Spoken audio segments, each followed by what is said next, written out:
Bom dia.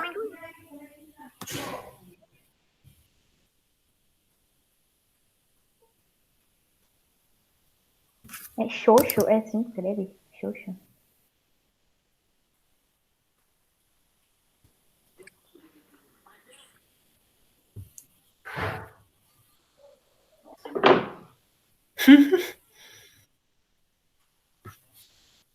Oi. Bom dia.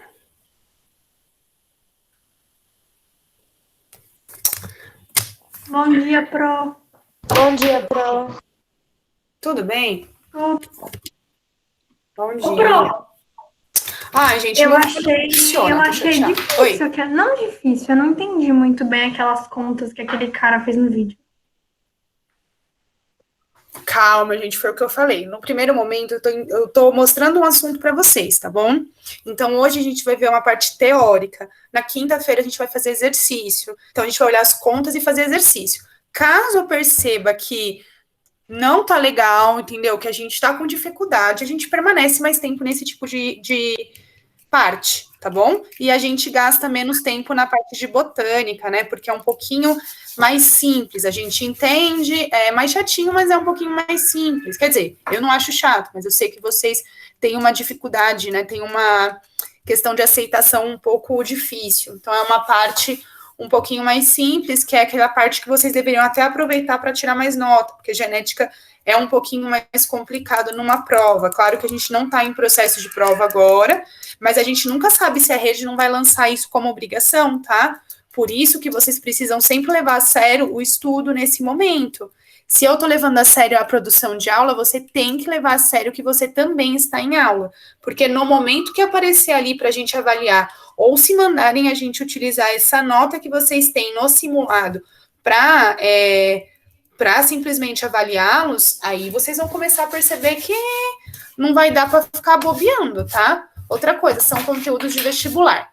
Mas vamos lá, se eu pudesse falar para vocês o seguinte, que herança quantitativa... Ai, gente, vocês estão de festa junina, que legal. Vou falar de milho hoje, inclusive. Oi? Cadê sua caracterização? Falta você. Pois é. Quinta-feira eu venho, então. Isso, combinado.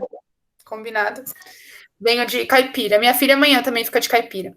Gente, tá muito ruim a internet hoje. Já tentei achar todos os pontos em casa, tá? Então tá carregando o arquivo. E só para eu explicar uma coisa para vocês, tá? Herança quantitativa pode ser um tipo de herança que caia no vestibular, mas é que nem epistasia, ela vai ser um pouquinho mais rara de aparecer, porque geralmente são contas que demandam um pouquinho mais de energia do nosso conhecimento.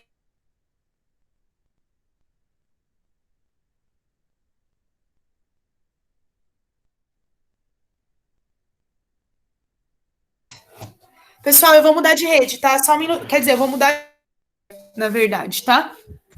Peraí, deixa eu ver se vai funcionar, tá? Deixa eu ver aqui, neste ponto.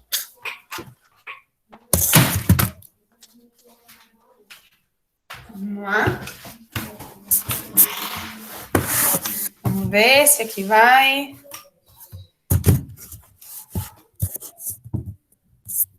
Tá. Aparentemente foi. Tá, vamos lá.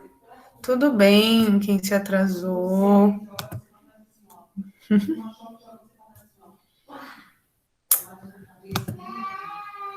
A melhor parte da festa junina é a comida. Pois é, e aí a gente não tem a comida. Eu fico muito chateada. Nossa Senhora, viu? Mas a gente vai fazer um aqui em casa, né? Só de consideração. Porque, poxa, tadinha da minha filha, né? Eu tô E quase a indo escola fazer dela tem. pipoca. Quê? Tô quase indo fazer pipoca. Ai, que delícia, gente. Aqui. Eu amo pipoca, eu sou suspeita. Assim, eu troco refeição por pipoca, às vezes. É super errado, tá? Eu falar isso pra vocês. Mas às vezes é uma das coisas que me deixa feliz no dia, comer pipoca. Aí eu falo, hoje eu tô mais pra baixo. Então hoje eu permito jantar pipoca. Aí, beleza. Não é um alimento que faz mal, tá, gente? Mas é um alimento pobre em nutriente. Por isso que eu tô dizendo para vocês que não é a coisa mais adequada do mundo uma professora de biologia falar para vocês assim, ai, eu jantei pipoca, mas às vezes acontece, né? Eu janto pipoca, mas eu nunca como miojo, por exemplo.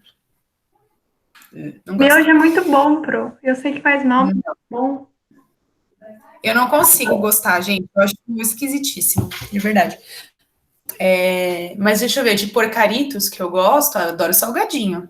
Por exemplo, Doritos, amo. Mas eu ainda prefiro amendoim, que não é tão Eu gosto não de saudável. chocolate. Chocolate é muito bom, meu Deus. Ai, gente, pois é. Esse tempo de quarentena é o ó. A gente em casa com toda essa comida. E não pode comer tudo, porque senão, né? Depois tem que lidar com problema de saúde. Pro. Agora a meta é sobreviver. A meta é sobreviver agora. Gente, aqui na idade de vocês não tem muito com que se esquentar, né? Mas quando a gente chega aos 30, tem que fazer exercício, senão não aguenta subir escada, entendeu? Complicado. Vamos lá, pessoal. Seguinte, a gente tem aqui a herança... Estão vendo minha tela, aliás? Sim. Sim, Pro. Tá bom, beleza. Gente, pode ser que em alguns momentos desapareça aí o som de vocês, mas eu vou tentar ficar voltando na conversa para ver se vocês escreveram alguma coisa, beleza? Então, a primeira parte dessa aula é importante a gente entender mais a teoria. A herança quantitativa a gente pode observar, por exemplo, na heterocromia. Então, a gente coloca ali para introduzir o assunto essa característica. A heterocromia é quando existe esse padrão de pigmentação diferente nos olhos. Então, a gente vê ali olho azul com olho verde, olho castanho, com tonalidades diferentes. Então, a pessoa apresenta esses fatores diferenciados, essas cores diferenciadas. Esses tipos de heterocromia pode ser por lesão do tecido ali, da região dos melanócitos, do epitélio do olho. Pode ser, por exemplo, devido a medicamentos que também causem diferença ali nos melanócitos, no funcionamento, na pigmentação do olho, lá na íris. Lembrando que é a íris que apresenta pigmento. Ou fatores genéticos, que é a tal da herança quantitativa. Mas vamos entender aqui algumas coisas importantes. A heterocromia vai ser um fenômeno, como eu falei para vocês, que vai estar relacionado com a diferença da cor dos olhos. E a gente sabe que a pigmentação do olho tem a ver com a deposição de melanina, que é a mesma coisa que existe na nossa pele, tá? Então, a melanina é um tipo de proteína que é produzida pelos melanócitos. E essa melanina, não confunda com melatonina, tá? Que é uma coisa completamente diferente, é uma outra coisa, tá? Então, a melanina, ela vai ser produzida pelos melanócitos e ela vai estar localizada, por exemplo, na nossa pele, na epiderme, mas ela pode estar localizada também na íris, aonde tem pigmentação. Quanto mais pigmentação, quanto mais melanina, mais escuro. Quanto menos melanina, mais claro, tanto para a pele quanto para o olho, beleza? Quando a gente olha para a heterocromia, é que a gente observa que esse padrão de pigmentação do olho, ele acontece de forma diferente. Então, você vai ter mais pigmentação em um olho do que no outro.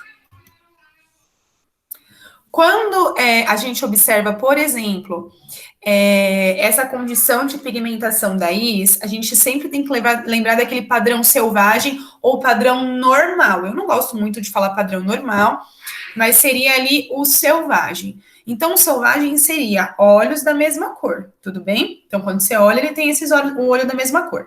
Agora, a característica que difere disso, que seria a anômala que você vai falar, ou a característica que é restrita, enfim, você vai chamar ali daquela característica que não é o normal, como eu falei para vocês, é algo que difere do normal, é algo que difere do selvagem.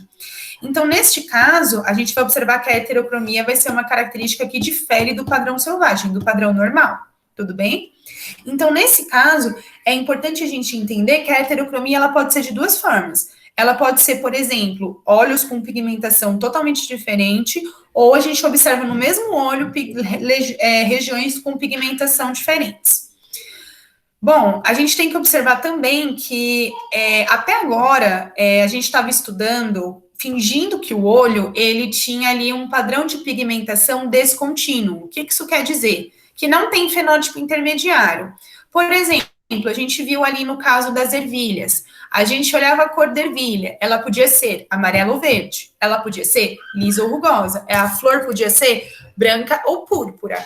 Ou seja, esses caracteres são caracteres descontínuos, porque eles não têm fenótipo intermediário, tudo bem? Então, nesse caso, a gente fingia que o olho tem esse padrão. Agora, na maior parte das vezes, quando a gente fala de tonalidade, a gente tem que pensar que os fenótipos, apresentam fenótipos intermediários. Então, você não tem só o azul e o castanho, você tem tonalidades entre essas cores de olhos. Nesse caso, é um caráter que não é descontínuo, é um caráter contínuo. Quando eu falo contínuo, quer dizer que você tem uma gradação, então é algo gradativo, tá? Você vai do mais claro para o mais escuro ou do mais escuro para o mais claro. E com os fenótipos intermediários. Então, quando a gente olha para o olho, tudo bem? A gente vê, e na pele também, a gente vê essas características que aparecem em diferentes intensidades. Nesse caso, quando a gente apresenta caráteres que são contínuos, a gente tem que entender também que é uma herança contínua. E esse padrão de herança contínua, a gente vai dar o nome de herança quantitativa. Ou seja, quando você tem fenótipos intermediários, vários fenótipos intermediários, tá bom? Essa é uma das características principais, e não só um fenótipo intermediário. Então, quando você apresenta ali uma gradação, vários fenótipos intermediários, você vai chamar isso de herança quantitativa. Não quero vocês confundindo com codominância, tá bom? Então, codominância tinha um fenótipo intermediário, que ou era a junção de duas características, que seria realmente a codominância, ou a gente tinha aquele que não tem dependência nenhuma, que vai dar origem a um terceiro fenótipo diferente. Então, como se fosse o surgimento de uma característica nova. Só que nesse caso, você observa, você vai ter, por exemplo, o branco, o vermelho e o rosa. São três pontos muito fixos, tudo bem? Então, esse tipo de herança que você observa muito a característica, muito claramente, não uma gradação, é uma herança descontínua. Agora, quando você vê essa gradação para a cor do olho, essa gradação para a cor da pele, você vai chamar isso de herança quantitativa, tudo bem? Porque esse padrão ocorre com diferentes fenótipos de forma gradativa. Gente, alguma dúvida? Por enquanto?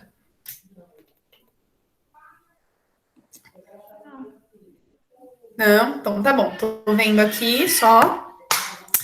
Então, a imagem trava, às vezes eu imagino, mas a minha fala ou a imagem? É só a imagem, professor, a imagem.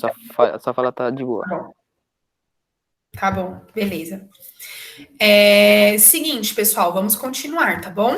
Às vezes a tela, ela deve dar uma travada, porque conforme eu vou falando, eu percebi já que quando eu tiro o mouse de cima, ela começa a entrar naquele estágio de parada do computador, entendeu? Eu não esqueci como é que chama isso. Mas ela começa a entrar nesse processo, e daí quando acontece isso, acho que vai travando a tela, ela vai escurecendo, tudo bem? Bom, quando a gente observa, como eu falei para vocês, como colocar um conceito para herança quantitativa. Nesse caso, quando eu olho para uma herança quantitativa, eu tenho que observar que são características determinadas por 2 ou mais pares de alelos, tudo bem? Então, você tem 2 pares, 3 pares, 4 pares, você tem uma infinidade de pares de alelos, dependendo do tipo de característica que você estiver olhando. E uma coisa interessante é que existe um efeito aditivo. O que é isso? Quando for aparecendo alelos, né, a gente vai entender, quando for acrescentando alelos, a gente vai observar um padrão, um efeito aditivo. Então, quer dizer o quê? Por exemplo, você começa com o azul da cor do olho, você vê ali que vai estar tudo, por exemplo, igual, todos os alelos iguais. Aí, quando você coloca um alelo diferente, ele vai promover um efeito aditivo. Então, o azul, ele deixa de ser totalmente claro e passa a ser uma outra tonalidade. Aí, quando você coloca um outro alelo, ele passa a ter um terceiro fenótipo. Aí, você põe um quarto alelo, ele passa a ter um outro fenótipo. E assim por diante. Por isso que você observa essa gradação.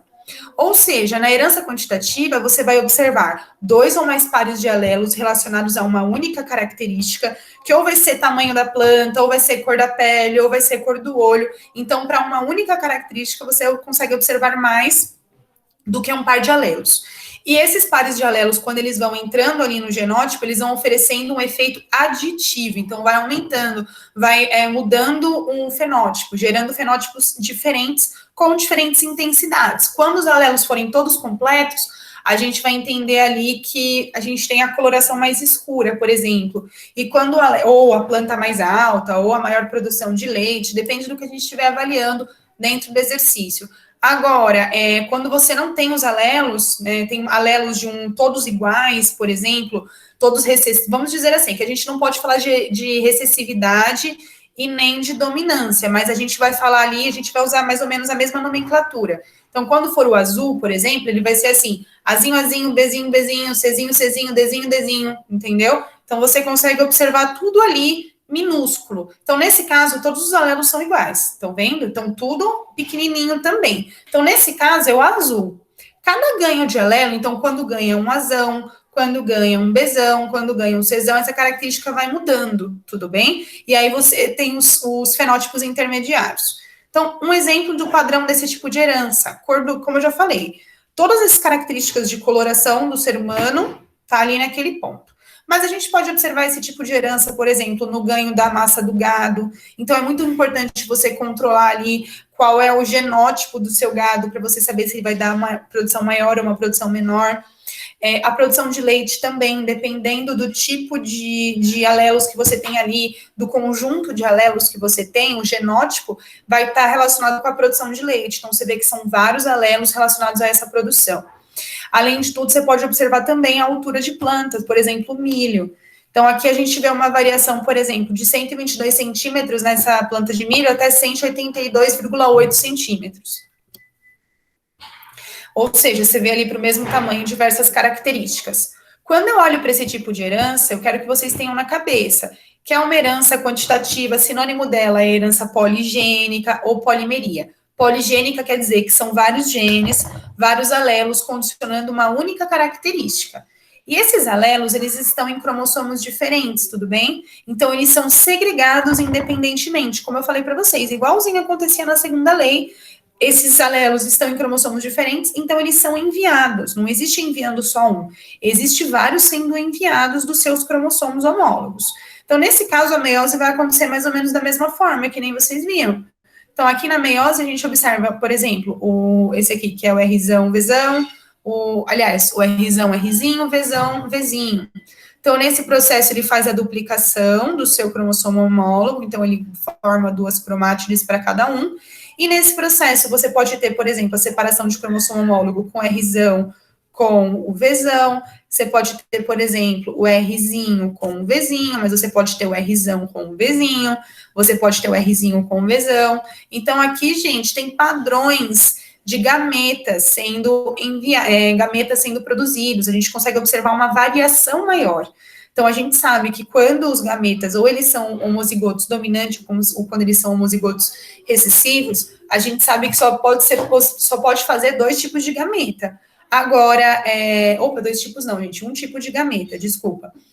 Agora, quando a gente pensa ali no heterozigoto, a gente vai observar já a formação de 4 tipos de gameta. Não sei se vocês se lembram da regrinha que eu ensinei, mas para você descobrir ali quantos gametas serão produzidos, é só você elevar o 2 ao número de heterozigotos. Então, aqui no caso, a gente tem 2 genes heterozigotos, ó, Rzão, Rzinho, Vzão, Vzinho.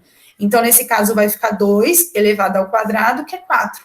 Então, você tem a possibilidade de 4 formações de gametas diferentes. Pera, volta. Uhum. O que você falou, tipo, tem Rzão, Rzinho. Eu vou elevar o que ao quadrado? Você vai elevar sempre o 2, elevar o número de heterozigotos que apresentam o seu cruzamento, entendeu? Então, aqui, você não é o Rzão, Rzinho, Vzão, Vzinho, porque é uma segunda lei? Sim. Então, você tem ali de heterozigotos um par de alelos e um outro par de alelos, concorda? Então vai por par. Isso, vai por par. Entendi, Bom? obrigada. Nada. Gente, outra coisa importante, não existe relação de dominância e recessividade e não tem genes epistáticos, então não vai ter um suprimindo o outro. só tem efeito aditivo, tudo bem? Para dar intensidade de características. Ô, professora. Oi, pode falar. Então, por exemplo, se tivesse mais um par de alelos, Ezão, Ezinho, você ia ter que fazer 3 elevado ao quadrado. 2 elevado à terceira. Ah, é o 2 entendi. elevado ao número de heterozigotos. Entendi, tá bom? obrigado, professor. Nada. Pessoal, como eu falei para vocês, todas essas dúvidas que vocês tiverem ali, quantos fenótipos serão produzidos, quantos genótipos serão produzidos, quantos gametas serão produzidos, no final da aula do capítulo 7, eu coloquei diversas características, diversos tipos de probabilidades para você encontrar. Então, é que agora vocês não vão fazer tanto isso, porque os exercícios não estão voltados para vocês trabalharem ainda essa questão. Mas eu coloquei lá, porque quando vocês estiverem no ano que vem, vocês vão olhar mais para esse tipo de herança, e vão olhar mais para essas probabilidades um pouco diferentes. Por enquanto, a mais importante é você olhar para a produção de gametas mesmo, tá bom? Então, você colocar o 2 elevado ao número de heterozigotos. Se você não tem número de heterozigotos, por exemplo, é tudo dominante, você vai colocar o 2 elevado a 0. Nesse caso, você tem um gameta só sendo produzido, porque qualquer número elevado a 0 dá 1. Bom, nesse efeito aditivo, como eu falei para vocês, a gente sempre vai ter ali, nesse tipo de herança quantitativa, um alelo que tem efeito de aditivo e um outro alelo que não tem efeito aditivo, tá bom? Então, nesse caso, o que a gente consegue observar? Que cada aditivo presente em cada um desses genes determina a intensidade do fenótipo. Não importa qual par você está falando, gente, não tem que ser tudo azinho, azinho. Você pode ser azão, azinho, bezão, azão, bezão, cezão, dezão. Então, você pode ter diversos genes que estão em cromossomos totalmente diferentes relacionados à coloração da pele, tá bom? Então, não tem que estar no mesmo cromossomo, nem em cromossomo do lado. Pode estar em cromossomos diversos, dos 23 pares que você tem, dos 46 cromossomos que você tem, tá bom? Então, o que eu consigo observar aqui? O aditivo é sempre o maiorzão, aqui, tá? O azão, beleza? Mas não é azão, mas não é dominante, hein? Não tem epistasia, não tem dominância e recessividade. É azão só para uma terminologia, para variar. Então, aqui, gente, quando a gente coloca um azão, esse azão significa que teve um efeito aditivo. Então, essa pessoa, ela tem a pele clara, tá bom? Talvez não seja mais branca, mas ela tem a pele clara. Agora, olha que legal. Você tem aqui... Peraí. Pessoal, aqui era para ser azinho, pelo jeito, viu? Pele clara, azinho, tá? Ia ficar melhor. Aqui, ó. Eu não tirei da apostila, isso não teria dado melhor se eu tivesse tirado. O mulato claro, o que a gente consegue observar? Percebam que você tem a adição de um alelo, estão vendo em cada um deles? Então, você teve aqui a adição de um azão e a adição de um bezão, não é dominante recessivo, simplesmente esse alelo grandão, ele tem um efeito aditivo, isso quer dizer que ele vai colocar um pouquinho mais cor no branco, é que nem misturar cores. Então, se você coloca ali um azão, você está adicionando uma coloração para a pele clara. Então, se você coloca um azão ou coloca um bezão, você está acrescentando um alelo. Então, você está fazendo um efeito aditivo. Quando você coloca 2 alelos, seja aqui, ó, o azão, seja um azão, um bezão, ou seja um bezão, você está acrescentando, nesse caso, um alelo ao alelo que você já tinha feito, que já tinha um efeito aditivo. Ou seja, você está colocando 2 azões, 2 bezões. Você está colocando 2 alelos em letra maiúscula. Então, quando você está colocando esses 2 alelos ali, você está fazendo um efeito aditivo, o dobro do efeito aditivo que você fez anteriormente. Então, agora você forma, por exemplo, o mulato médio. Gente, outra coisa importante, o mulato, quando a gente fala assim para a pessoa é mulata, hoje em dia a gente não usa mais esse tipo de terminologia, tá? Essa terminologia é muito mais uma questão só de cor, uma questão biológica, e não uma questão social, tá bom? Então, provavelmente, talvez vocês tenham aprendido de um outro jeito com o Tiago, que é o jeito certo, mas para o estudo de características a gente fala assim, tá? Então, beleza. Mulato escuro, o que a gente observa? A gente vê aqui o acréscimo de 3 alelos, tudo bem? Então, a gente vê ali o azão, azinho, bezão, ou a gente tem o azão, bezão. Então, percebam que vocês têm 3 alelos. Então, você não tinha 2 no de cima, você está acrescentando mais um, então tem um efeito aditivo. Você está misturando, deixando um pouquinho mais escuro a sua mistura ali, a sua paleta de guache. Então, beleza, ou de aquarela, enfim.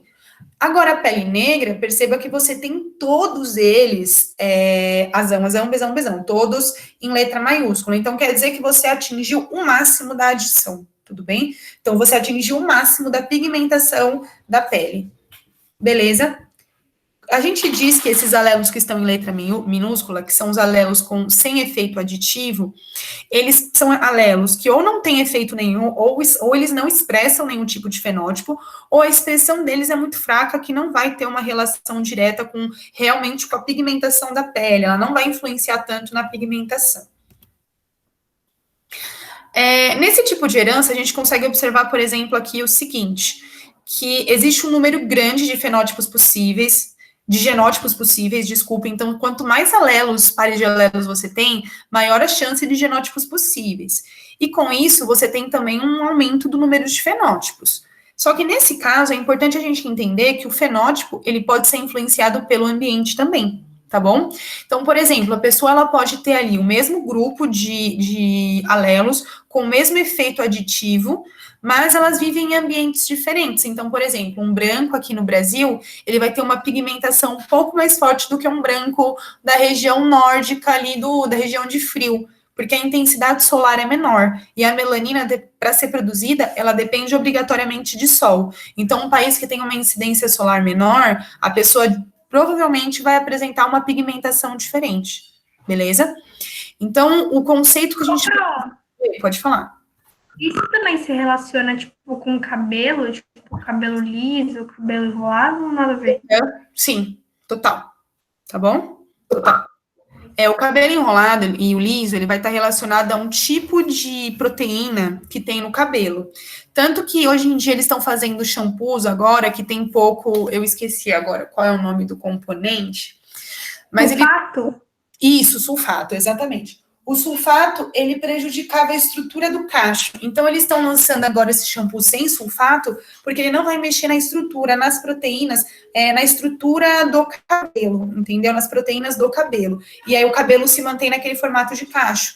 Porque antigamente os cachos não se formavam por conta do shampoo não ser preparado para o cabelo enrolado. Então, a gente está no Brasil, que o maior padrão hoje em dia, né, depois de diversas miscigenações, o padrão do cabelo aqui no Brasil é um padrão de cabelo enrolado, não é um padrão de cabelo liso, tá? Já foi, provavelmente, ali na época da chegada dos portugueses, pelos nativos brasileiros, a gente sabe que o cabelo deles provavelmente é liso por conta de ser, ali, são indígenas.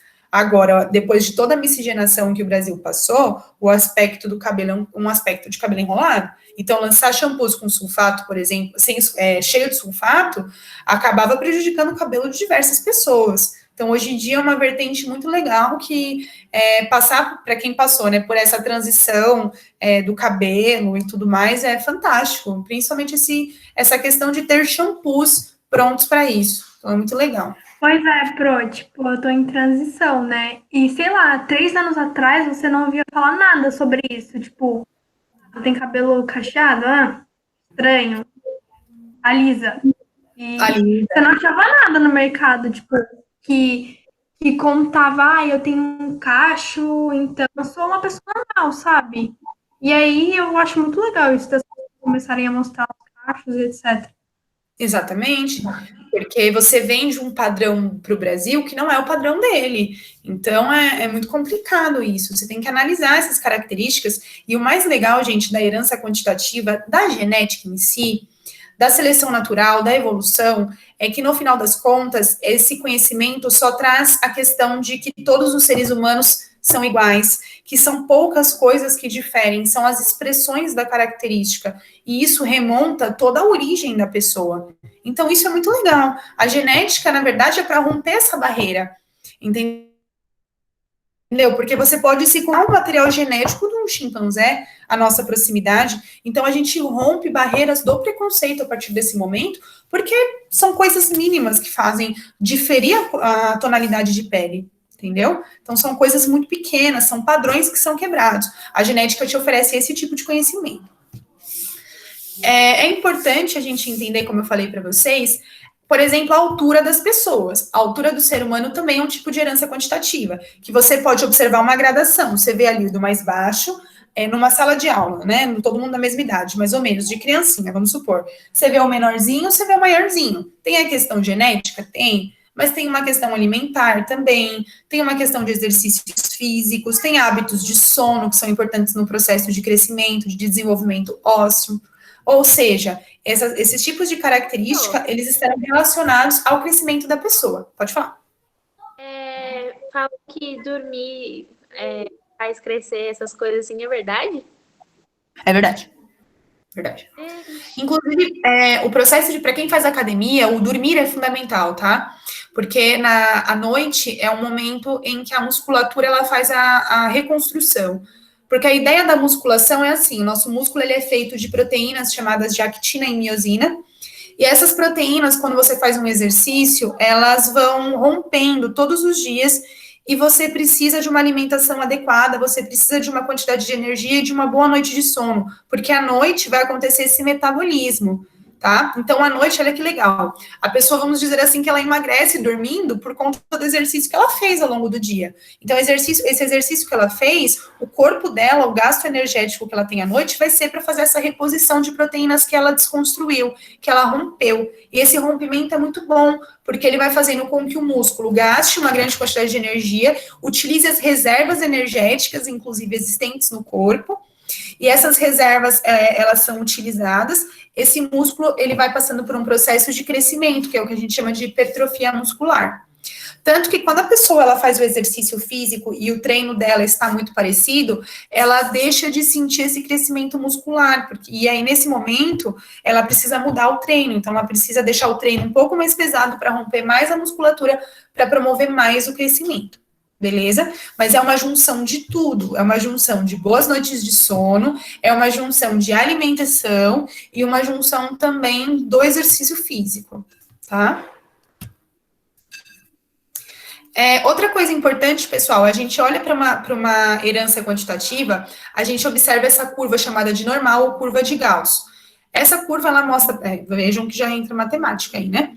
Você vê que os fenótipos extremos são esses fenótipos que estão aqui, tudo bem? Então, vai ser aquele totalmente, vamos dizer assim, a característica que menos aparece na população, uma característica mais rara, e a gente vai observar no outro extremo a característica selvagem, que a maior que seria ali uma grande parte da população apresenta.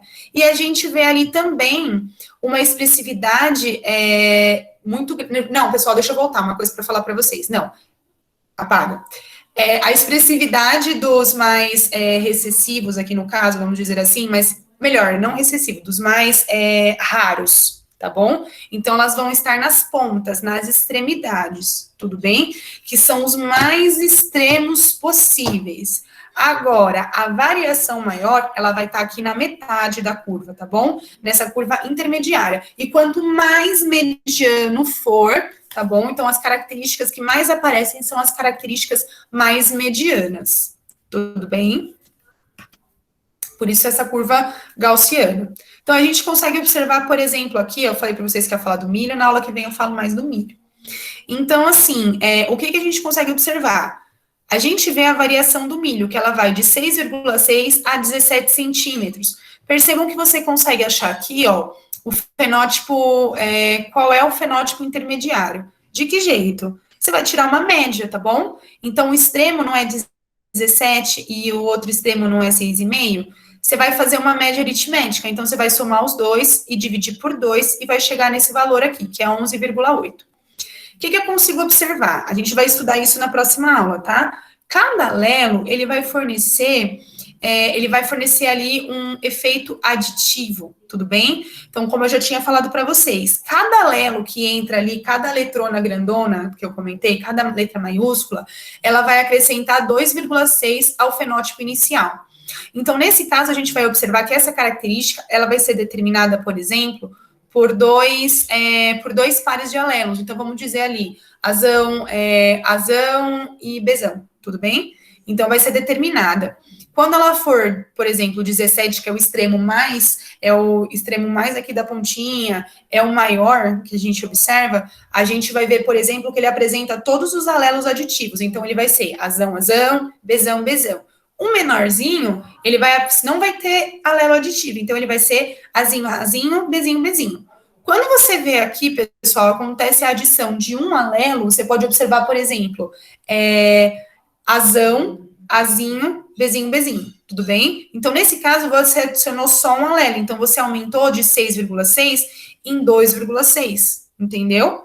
Aí depois, mesma coisa, você vai acrescentar aqui mais um alelo a esse alelo aditivo a esse fenótipo aqui, que era 9,2. Então, você vai acrescentar mais 2,6. E cada um alelo que chega, até chegar no mais extremo de todos, que seria o azão, azão, bezão, bezão, vai acrescentando 2,6 a partir da entrada de cada uma dessas letras maiúsculas. Mas a gente vai falar disso na próxima aula, beleza? Como isso foi descoberto? Então, lá em 1870, em 1910, por esse Herman Wilson, ele vai demonstrar um padrão de herança em grãos de trigo. Então, ele observou o seguinte, ele fez aquela linhagem de parentais puros, então ele viu ali que os puros eram vermelho escuro e o grão branco. Então, ele fez o cruzamento entre os dois. Ele viu que o fenótipo mais extremo era o vermelho escuro, então é aquele que tem todo o efeito aditivo, tudo bem? E os grãos brancos, eles não têm efeito aditivo, então eles eram só as letrinhas minúsculas. Ele observou também que essa característica, ela era determinada por 2 pares de alelos, ou seja, por 4 alelos. Nesse caso, o que ele observou? Que essa F1, ela vai ser obtida do cruzamento dos parentais, que nem a gente sabe, não é? Então, a gente vai cruzar ali o azão, azão, bezão, bezão, que é o vermelho escuro, beleza? E vai cruzar com azinho, azinho, bezinho, bezinho. Quando faz esse cruzamento, todos os descendentes da F1, elas nascem em vermelho médio, que é aquele fenótipo intermediário, o meião da curva de Gauss. Então, a gente vai ver ali que é o azão, azinho, bezão, bezinho. O total é o que apresenta 2 alelos aditivos. O que a gente consegue observar? Ele vai fazer o cruzamento, a mesma coisa, a mesma ideia, vai fazer o da F2, vai cruzar F1 com a F1. Então, quando ele cruza F1 com F1, ele observa um outro padrão. Ele viu que o vermelho escuro era o mais extremo, então ele tem que ter todos os alelos aditivos. Depois ele observa um padrão diferente, um padrão que ele chamou ali de vermelho, tudo bem? Então, esse vermelho seria justamente quando apresentam 3 alelos aditivos. Então, percebam aqui que pode ser assim, 3 alelos aditivos, ou pode ser azão, bezão, bezão, tudo bem? Então, esses aí são 3 fenótipos, 3 alelos aditivos, dando um fenótipo diferente. Nesse caso, você observa 2 alelos aditivos, dando uma característica diferente, formando um fenótipo diferente, que é o vermelho médio, que nem aconteceu aqui com a F1, ela tinha 2 alelos aditivos. No caso do vermelho claro, vai ter um alelo aditivo, seja ele o azão aqui, ou seja ele o bezão aqui. E o branco, ele não tem alelos aditivos, então ele é azinho, azinho, bezinho, bezinho. Tá bom? O que a gente consegue observar? De novo, nessa curva gaussiana. O fenótipo intermediário, vermelho aí, médio, ele vai estar bem aqui, ó, bem na metade, que vai ser o azão, azinho, bezão, bezinho, tudo bem? Uma outra coisa interessante para eu falar para vocês, você vai fazer aí na raça, por enquanto, o número de genótipos. Então, você viu ali que essa herança, ela é determinada por 4 alelos ou por 2 pares. Então, você sabe que vai ser o extremo azinho, azinho, bezinho, bezinho, o extremo mais raro, e o extremo mais, vamos dizer assim, que seria o do outro lado, da outra ponta, o mais extremo possível, ele vai ser azão, azão, bezão, bezão, tudo bem? Então, são os mais diferentes um do outro, os extremos dessa curva gaussiana. O que eu quero que vocês entendam? Eu quero que vocês observem, de novo, que o intermediário vai ser o que vai estar em maior quantidade, que vai ser esse meião mesmo. Outra coisa interessante, eu não falei que são 4 tipos de alelos? Então, nesse caso, se são 4 tipos de alelos, eu tenho aqui 2 pares de alelos. Nesse caso, eu consigo ver nesse gráfico que eu tenho aqui, ó, 5 tipos de fenótipos, que é a cor dos grãos, tá? Então, se você tem ali a possibilidade de 4 tipos de genótipo, que vai ser a combinação azão, azinho, bezão, bezão, aí você vai fazer ali, né, a curvinha toda, você vai ter o cruzamento, azão, azinho, bezão, bezão, aí você vai ter, ou melhor, desculpa, gente, o azão, azinho, bezinho, bezinho, aí você vai ter ali também o azão, azinho, bezão, bezinho, aí você vai ter o azão, azão, o bezão e o bezinho, aí depois você vai chegar no mais extremo. Aí você vai observar que você tem 4 fenótipos específicos. De 4 genótipos específicos. Nesse caso, se você tem 4 genótipos possíveis, automaticamente você vai ter 5 fenótipos, tudo bem? Então, você sempre acrescenta um para descobrir o número de fenótipos. Se ele te fala que são 5 fenótipos, quer dizer, então, que você tem 4 genótipos. Então, essa característica é determinada por 2 pares de alelos ou 4 alelos diferentes. Não se estresse ainda com isso. Quinta-feira vai fazer mais sentido para você entender esse número de forma quantitativa. Mais uma coisa aí para vocês observarem qual foi o padrão da herança dele. E depois, na próxima aula, eu vou discutir um pouquinho mais das características, por exemplo, do eucalipto, que vai apresentar ali do tamanho de 12, como mais, como o Azinho, Azinho, ou Bzinho, Bzinho, ou melhor, o Rzinho, Rzinho, Pzinho, Pzinho, e o mais extremo de todos, que seria o mais alto, que seria o Rrão, Rrão, Pzão, Pzão, tudo bem? Lembrando que todos eles fazem segregação independente, isso quer dizer que eles estão em cromossomos homólogos diferentes, tá bom? Então, lá na meiose, sempre vai mandar essa característica. Só que essas características, esses genes que são diferentes, estão associados a uma única característica. Nesse caso, a altura do eucalipto. Tá bom? Vou deixar aqui com vocês para não tomar muito tempo. E na aula que vem eu vou começar analisando esses exemplos de características quantitativas e a gente observa nos exemplos com números, que eu acho que vai ficar vocês vão entender e ficar sem medo de resolver esse exercício. Tá bom? Então, é isso, pessoal. Ficou alguma dúvida? As dúvidas maiores serão quinta, né? Na verdade. Também acho, Pro. Mas, por enquanto, eu acho que tá tranquilo. Então tá bom. Pra mim também. Tá tudo bem. Ó, pessoal, conselho, assim, para vocês sempre que você tiver oportunidade, você olha a apostila, tá bom? Então, você vai lá e lê o resto do capítulo, que vai fazer sentido de um jeito ou de outro, porque o capítulo do SAS, ele conversa com você. Então, se você tiver tempo, olhe antes da aula, que eu acho que ajuda pra gente fazer, pra te orientar dentro da aula e pra você tirar as dúvidas. E na aula que vem tem vídeo, porque eu tenho que fazer exercício por exercício, tá bom? Tem vídeo que eu faço, tá? É isso.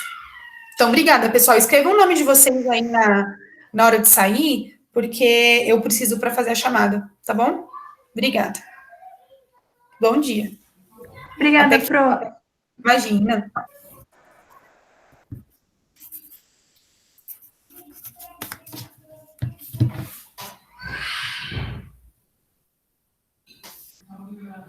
Obrigada, Tchau, Pro. Pro. Obrigada. Tchau, gente.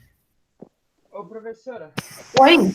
caso você quiser, é que eu não tenho o seu contato, mas tem uns aplicativos que eu passei pro professor Tiago, que eles ajudam, que ele faz chamada para você, tem uma planilha, aí ele fala quem saiu, quem entrou, que horas. Eu quero depois. Eu quero sim. Pede pra Carol, que ela tem meu telefone. Tá bom? Tá bom, professora. Então, tá Obrigado pela aula, professora. bom. Imagina. Eu entendi, professora. Fiquei feliz. É que não é tão difícil, né? É porque você gosta de matemática, né? É. É só por isso. Mas vai ter bastante matemática esse ano, tá bom? Depois Tá vai fazer bom, mais professora. sentido. É mais fácil, assim. Vai ter um pouquinho mais de matemática. Tem que fazer sentido isso aí para você entender a seleção natural. Tá bom? Tá bom, obrigado, professora. Tchau. Nada, obrigada eu. Um beijo. Sim.